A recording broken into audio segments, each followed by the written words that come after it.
So I finally got around to playing Dragon's Dogma 2 after finishing Rise of the Ronin. And safe to say that I enjoyed my time with Dragon's Dogma 2.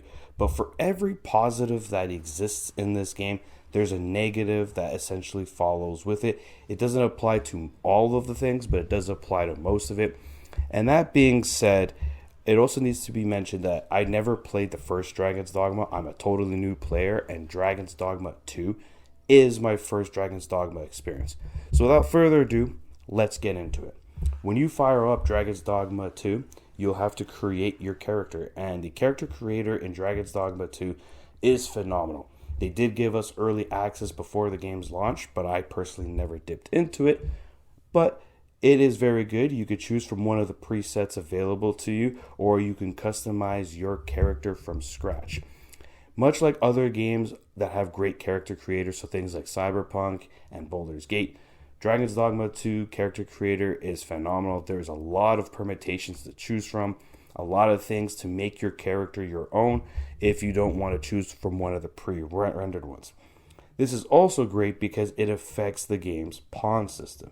If you don't know, Dragon's Dogma 2, you play as one character and you have 3 AI companions in the form of pawns.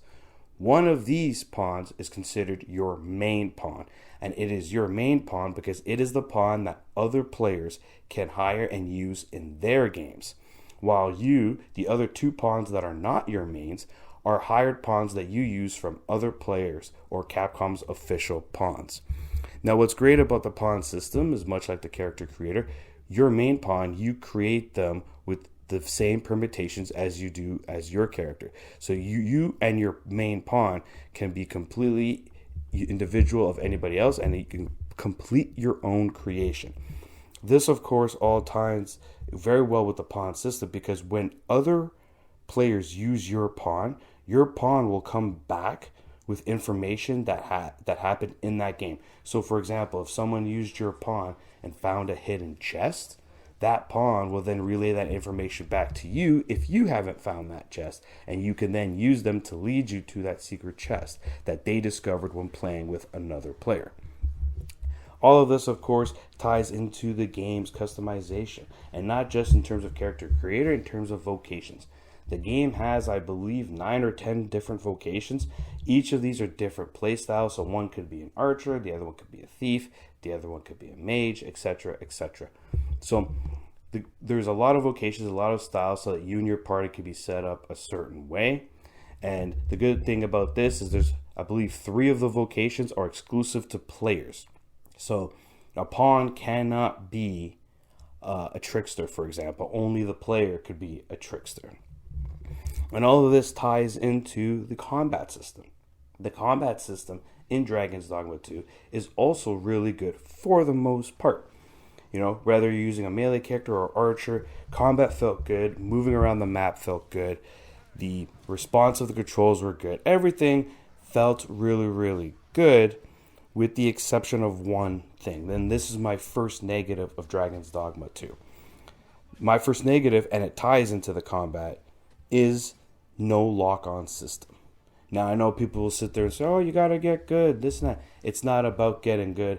It's about how tedious it can be, especially for melee-driven characters. See, when I unlocked the Magic Archer vocation, that wasn't bad because I sit back and I aim my arrows at whoever it is I'm shooting at. But for melee characters, without a lock-on system, your character can roam around and it forces you, the player, to constantly take your thumb off the buttons into the analog stick, adjust the camera, and then back on the buttons to input commands. You constantly have to do this because the game doesn't have a lock-on feature. Coming from Souls games where combat and Rise of the Ronin, which also had a lock-on feature, you can lock onto the target and the camera will pan automatically. And not having it in this game, to me, it's not about getting good. It's a quality of life change. It allows the player to focus more on combat than constantly have to deal with juggling, with moving the camera around every single time you're in a fight.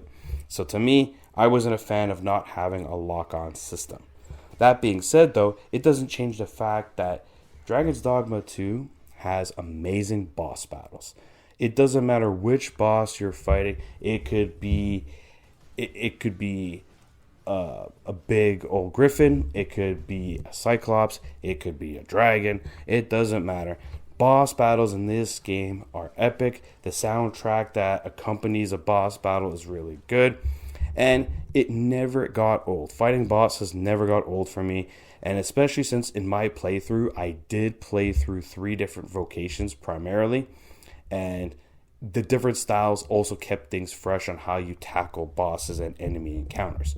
All of this, of course, ties into the open and lively world. Coming from Rise of the Ronin, where I felt the open world was basically not alive, it was very static. This game, it's very much alive. The amount of times that I was in camp or in one of the cities in the game, that we would just get randomly attacked. One time, I had a big giant beast attack the town. Another time, it was random enemies that just randomly had spawned in and decided attacking the town. And of course, there's other things that happen amongst the world where you could just be roaming the world and out of nowhere, a cyclops comes through the trees and you gotta fight a cyclops. So the world itself was very alive and unpredictable. And because it was unpredictable, it kept the gameplay fresh because you never knew what was going to happen while traversing the open world. However, despite how lively the open world can be, whether it's through its NPCs or through the enemies you encounter, the issue with the open world comes in the form of lack of enemy variety. Primarily, you will battle wolves, you will battle birds, you will battle goblins, and then one of the giant mini bosses along the way. And that's about it. The enemy variety, once you play the game for 20, 30 hours, you'll notice that you're fighting the same enemies over and over again. And it's the same enemy. There is different variations of that enemy, but it's the same enemy nonetheless. And in turn, because of this, it can get a little stale, but thankfully, because of the different vocations, everything stays fun for a longer period of time than you'd expect, but you will notice the lack of enemy variety. The next thing I want to talk about is the fast load times. Dragon's Dogma 2 loads very, very quickly. I have an SN550 SSD, and whenever I fast traveled or booted up the game, the load time was relatively quickly. And that's great, except the fact that the fast travel system is far too restrictive for my liking. Now, Elden Ring had a restrictive fast travel system, much like a Souls game where you can only go from barnfire to barnfire. In Dragon's Dogma, they decided to take this to a whole nother level of restriction. To put this into perspective, you need to travel to a town that has a port crystal. And the issue is, throughout your main playthrough, only the first major city and a small village has a port crystal. That's it. When you go to the second region of the game of Batal, the main town, which is called Back Batal, they don't even have a port crystal. So you have 2 in the main first area, none in the second area. And the only way you can get a port crystal there is by completing a main quest where they'll give you the port crystal, and then you can place that port crystal anywhere you want, but it's highly recommended that you put it on Back Batal. And that's it. You get 3 crystals as part of the main quest. If you want, the game will introduce you to a vendor that is part of the main quest that can allow you to purchase another port crystal, but you need a rare currency to do so. The rest of the port crystals that you can acquire in the game require you to complete side quests in order to get the extra port crystals. There is, of course, the very controversial 1 port crystal that you can purchase separately as a DLC from the official store page. But I digress. The fact that the game only gives you 2 city port crystals and then 1 portable one as part of the main quest, and the rest you basically have to do side activities to acquire them. I mean, it's far too restrictive because there's also no mounts in the game. And when you're out in the open world and you're trying to sprint, your stamina drains. It's not like it doesn't drain when you're not in combat. It drains when you're anywhere outside of a city or a town. Your stamina will drain while sprinting, and there's no mounts. The only other means of fast travel requires you to use an ox cart, which is basically a carriage that travels from one town to another. It's very, very specific. And of course, periodically, when you do this, you might get attacked and have to fend off some enemies and protect the ox cart so that you can journey the rest of the way. But I felt that even though the load times of Dragon's Dogma 2 was really, really short and sweet, which is great, the fast travel system is too restrictive for my liking, especially when you compare it to another game like Elden Ring, which had some restrictions with the fast travel. It was just too much for my liking, in my opinion. Let's move on to the visuals. Graphically speaking, I was playing Dragon's Dogma 2 on my PC, and I was running at max settings with ray tracing turned on. And it's a good looking game. Dragon's Dogma 2 is very much a good looking game. Not the best game I've seen in terms of visuals, but definitely a good looker. And this is where, again, the negative comes in. So while the game does look good, performance is rough. Now, it's not as bad as I thought it was going to be. For context, I am running an i7-10700K CPU and a 3080 Ti with 32 gigs of RAM. I was able to get 60 to 80 FPS when out in the open world. When I was in town, however, it would drop to the low 30s. Don't get me wrong, this is not acceptable. But to sit there and suggest that the game is not playable, that is not correct. Now, I don't know what it's like if you're on a lower spec PC, but if you meet the recommended requirements or above, I would say the game is very much playable, but there is performance issues.